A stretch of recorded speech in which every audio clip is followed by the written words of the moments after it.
আমার একটা প্রশ্ন আপনাদের কাছে, আমার বাবা মরে গেল, শ্রাদ্ধের পরের দিন মাছ খাওয়ালে যদি আমার বাবা শান্তি পাবে, তাহলে আমি কেন 11 দিন না খেয়ে থাকলাম মাছ মাংস?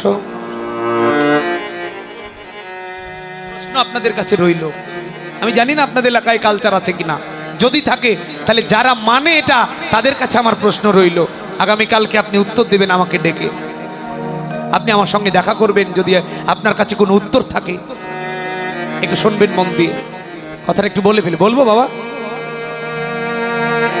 কথায় কথায় চলে এলো, কোপে চলে এলো আর কি। আমি 3টা প্রশ্ন করব। এক, আমার বাবা আজকে মরেছে, কালকে শ্রাদ্ধ হবে না? হবে না? আজকে মরেছে, কালকে শ্রাদ্ধ হবে না। কেন হবে না? কারণটা জানেন কি? কারণটা জেনে নিন। আজকে মরলে কালকে শ্রাদ্ধ হবে না, কেন হবে না জানেন?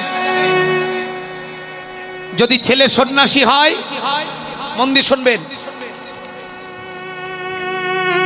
ছেলে যদি সন্ন্যাসী হয়ে যায়, তাহলে ওই সন্ন্যাসী সন্তান আজকে মরেছে, কালকে বাবার পিণ্ড দান করতে পারবে। হরি বল, হরি বল। সন্ন্যাসী সন্তান। এক, আপনাকে দিয়ে হবে না। কেন হবে না? কারণ আপনি মরার আগের দিন পর্যন্ত মাছ মাংস খেয়ে খেয়ে শরীরটাকে অসুর বানিয়ে রেখেছেন। এই জন্য আসরিক স্বভাবের এই দেহ দিয়ে শ্রাদ্ধ হবে না। এজন্য আপনাকে আগে সন্ন্যাসী বানিয়ে দেওয়া হলো। 11 দিন সন্ন্যাস ধর্ম পালন করবে, তখন আপনার শরীরে প্রেম আসবে, তখন আপনাকে দিয়ে হবে শ্রাদ্ধ। হরি বল, হরি বল, হরি বল। সন্ন্যাসী হন না আপনারা? বাবা মরলে সন্ন্যাসী হন না? কথা কয় না। বাবা মরলে সন্ন্যাসী হন না? বলেন যে না, আমরা সন্ন্যাসী হই না। কেন সন্ন্যাসী বানালো আপনাকে?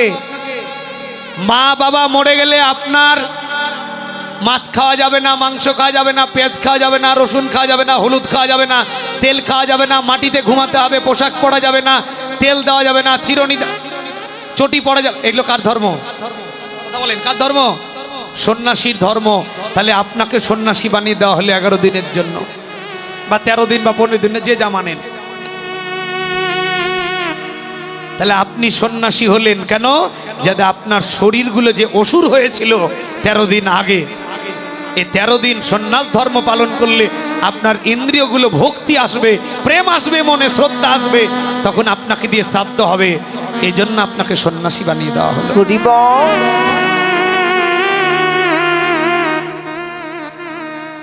আপনি সন্ন্যাস ধর্ম পালন করলেন বাবার শ্রাদ্ধ করার জন্য, আর বাবার শ্রাদ্ধের পরের দিন মাছ খাওয়াচ্ছেন। আপনার থেকে মূর্খ জগতে রইল না। তাহলে আমার প্রশ্ন হলো, আপনি যদি জানতেন যে আমার বাবার শ্রাদ্ধের পরের দিন মাছ খাওয়ালে আমার বাবা শান্তি পাবে, তাহলে আপনি কেন 11 দিন খেলেন না? আপনার কাছে প্রশ্ন। আপনি আরো বেশি বেশি খাবেন 11 দিন,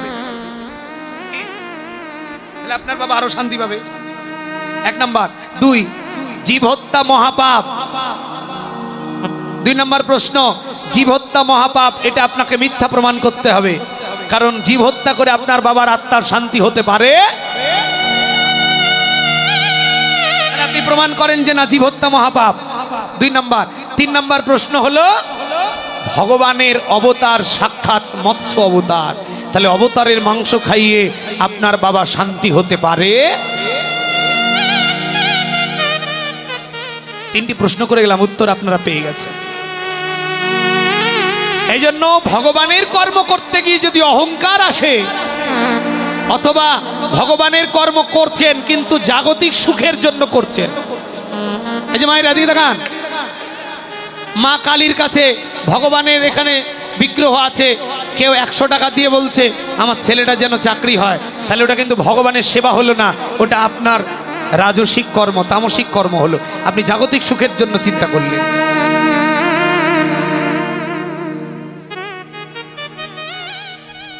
আমাকে একবার টাঙ্গাইলে এক মা বলছে, বাবাজি একটু বলে দেন না, আমার ছেলের ঘরের নাতি হলে আমি আগামী বছর 50,000 টাকা দেবো ভগবানকে। এলাম, ক টাকা দেবেন? বলছে 50,000। আমি বললাম ভগবানকে আপনার টাকা 50,000-এর অভাবে আছে নাকি? ভগবান কি গরিব? কথা কয় না। ভগবান কি গরিব? তাহলে লোভ দেখান কেন ভগবানকে? লোভ দেখান কেন? ভগবান এটা দাও তাহলে তোমায় এটা দেব, মানে তুমি দিলে দেব, না দিলে? এটা কি ভালোবাসা? কথা কয় না, এটা ভালোবাসা? তুমি দিলে দেব, না দিলে দেব না, তাহলে এটা কি ভালোবাসা? এটা স্বার্থপরতা। ভগবান বলছে সবাই শুধু দিয়ে চায়, কেউ বলে না ন ধনং ন জনং ন কবিত সুন্দরী জগদীশ কাময় মম জন্মানি জন্মানস্বরে ভগবত ভক্তির হয়তো কি তবে। সবাই টাকা দিয়ে ভোগ দিয়ে চায়, মহাপ্রভুর ভোগ লাগায়, বলে আমার ছেলে বিদেশে যাচ্ছে এজন্য মহাপ্রভু ভোগ লাগালাম। ছেলে চাকরি পায় না, মেয়ের সন্তান হয় না, কিছু দিয়ে চাইছো, কিন্তু কেউ বলে না তুমি তুমি কিছু দাও আর না দাও, কিন্তু তোমার প্রেম ভক্তিটুকু আমার হৃদয়ে দাও প্রভু।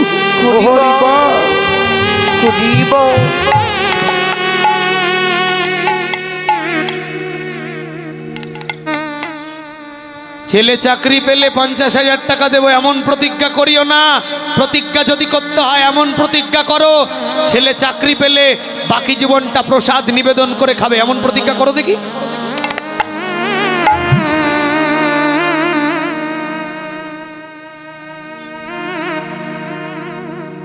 ভগবানের কর্মের জন্য প্রতিজ্ঞা করো। বলো ভগবান তুমি আমায় এটা দাও, আমি প্রতিজ্ঞা করলাম সারা জনম মালা জপ করে কাটাবো, কই দাও। একবার বলো আমার ছেলের ঘরের নাতি হলে তোমার সেবায় লাগাবো, বৈষ্ণব বানাবো, প্রসাদ ভোজি বৈষ্ণব তৈরি করব, আমি তোমার সেবা দিয়ে জগতের মঙ্গল করাবো, কই প্রতিজ্ঞা করো। কেউ করেছো কোনোদিন? করে না। বলে সবাই আমার কাছে চায়, আমি সবাইকে দিয়ে দিই, কিন্তু আমাকে কেউ কিছু দেয় না। চাইতে যদি হয় ন ধনং ন জনং কবিত সুন্দরী জগদীশ কাময় মম জন্মানি জন্মানস্বরে ভগবত ভক্তি রহিত কি তৈ।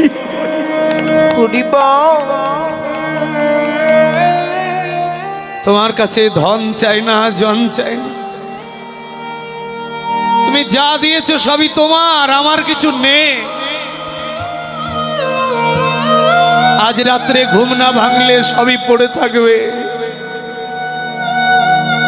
টাকা বাড়ি গাড়ি নারী রূপ যৌবন সবই তোমার, তুমি কেড়ে নিতে পারো, তাই তুমি সব কেড়ে নাও, কিন্তু আমার হৃদয় থেকে তোমার ভক্তি কেড়ে নিও না। আর আমার শরীরে তুমি বল রেখো, যেন যেন আমি তোমার সাধু সঙ্গ করে মরতে পারি।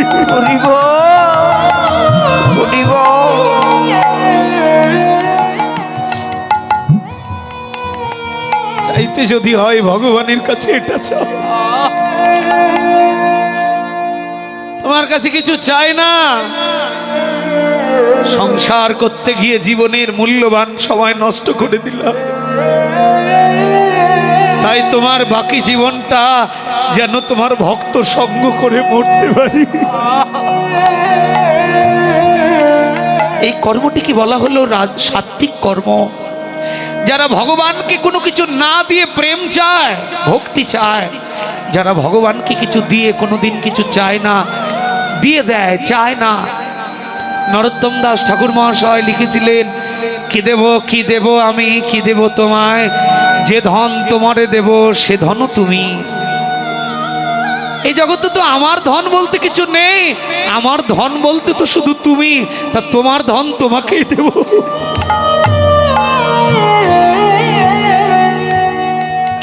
কি দেব বন্ধু, কে দেব তোমায়, যে ধন তোমায় দেব সে ধনও তুমি। তুমি বিনে তো আমাদের আর আপন কেউ নেই। যাদেরও লাগিয়া দু চোখের জল, আপন ভাবিয়া ফেলিনু অবিরল, অসময়ের কালে যাই দূরে চলে সুসময় আপন। এমন করে যারা নয়নের জলে ডাকে তারাই প্রকৃত বৈষ্ণব, তারাই ভগবানের প্রিয় ভক্ত। এদিকে রাধারানী অহংকার করলেন, এই জন্য রাধারানীর কুঞ্জি গোবিন্দ না গিয়ে আর একজন ভক্ত বসে আছে চন্দ্রাবলী, নয়নের জলে এমন করে কাঁদছে, গোবিন্দ